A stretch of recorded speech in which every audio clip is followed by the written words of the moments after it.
ஏங்க ஏங்க எழுந்துருங்க. தமிழ், நான் நல்லா தூங்கிட்டு இருக்கேன் தமிழ், தொல்லை பண்ணாத. எழுந்துருங்கன்னு சொல்றேன்ல. அதுக்குள்ள விடிஞ்சிருச்சா தமிழ்? இப்பதான் படுத்த மாதிரி இருக்கு. யோ, இன்னும் விடியல. எழுந்திருச்சு உட்காருங்க. உட்காருங்கன்னு சொல்றேன்ல. என்ன தமிழ்? அங்க பாருங்க. எங்க? அந்த போர்ட பாருங்க. சின்ன சின்ன ஆசைகள். தமிழ், அத சிறகடிக்க ஆசை தானே சொல்லுவாங்க. ஷோ, கீழே 2வது லைனை படிங்க. ஏய், நான் சீரியல சொன்னேன் தமிழ். இது வேற சீரியல். நீங்க அத ஃபர்ஸ்ட் படிங்க. சின்ன சின்ன ஆசைகள், நள்ளிரவில் நொறுக்கு தீனி சாப்பிட வேண்டும்.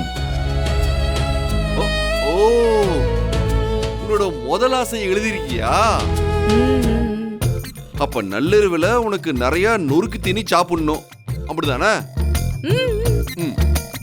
நீ ஒண்ணு கவலைப்படாத தமிழ், நீ இப்ப தூங்கு.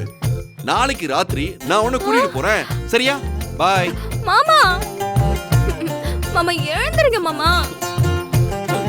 என்ன தமிழ்? அதென்ன, நாளைக்கு கூட்டிட்டு போறேன். இப்பவும் நள்ளிரவு தானே. சரி, டைம் பாக்குறேன். ஆமா, 1 மணி ஆச்சு. இதுவும் நள்ளிரவு தான்.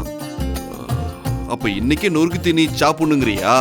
இன்னைக்கே, இந்த நிமிஷமே, இந்த நொடியே, நான் நினைச்சது எல்லாமே இன்னைக்கு ராத்திரி முழுக்க சாப்பிடணும்.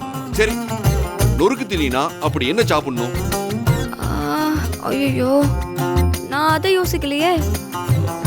சரி சொல்லு, உனக்கு என்னெல்லாம் சாப்பிடணும்னு சொல்லு, எல்லா இடத்துக்கும் போய் சாப்பிடுவோம். இருங்க, நான் என்ன சாப்பிடணும்னு ஆசைப்படுறேன்னா, என்ன? பாலமேடுல ஜல்லிக்கட்டு திறப்பாங்கல்ல, அந்த மந்தையில ஒரு டீ கடை ராத்திரி விடிய விடிய இருக்கும்னு சொன்னீங்களே, எந்த நேரம் போனாலும் அங்க பால் பன் கிடைக்கும்னு சொன்னீங்களே.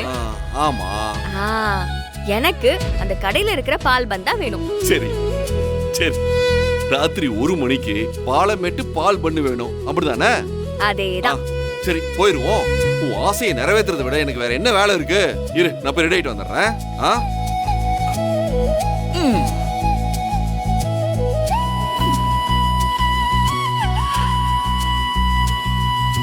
தமிழ், போலாமா?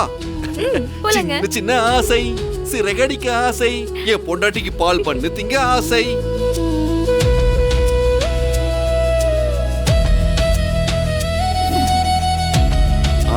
உட்காரு தமிழ்.